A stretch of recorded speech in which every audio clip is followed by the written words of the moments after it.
Did you miss me? I'm Mikey from electronic team, and in this video I will show you how to use iPhone as a flash drive. This is a very painful topic for me, and I've spent a lot of time trying to get some photos off my iPhone or download some information to the phone's memory.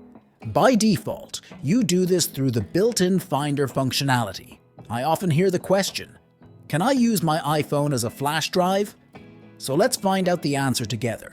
If you own an iPhone, you know that you can send your file via AirDrop, but sometimes it can fail, especially when dealing with a large number of files or files larger than 4 GB, such as ProRes videos. There are a lot of different third-party programs that add this capability in one way or another, but they work somewhat like Finder. They synchronize files. It's not the same as using your iPhone as a flash drive. Or you can connect it through the Photos app, which will allow you to upload a photo or video, but not a document.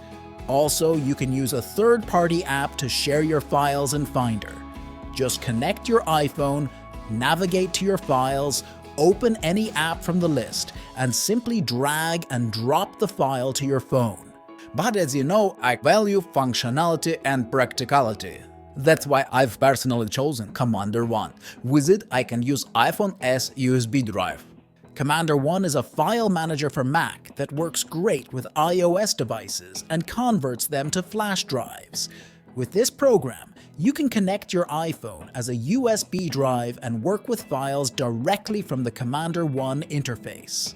Actually, I have several videos about this great app for your Mac, and you can watch them on our channel.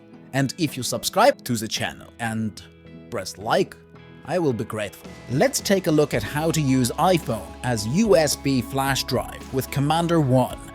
To do this, you need to download this program from the link below this video. Next, connect your iPhone to your Mac with a cable that supports data transfer. For example, the one that comes with the phone, or buy another one, like mine. On your phone, you will immediately see a question asking whether you trust the device connected to your phone. Click Trust and type your passcode if prompted. Next, select your iPhone from the local devices in one of the Commander One panels. Now you can simply drag and drop files to your iPhone from the next panel. It's great, right?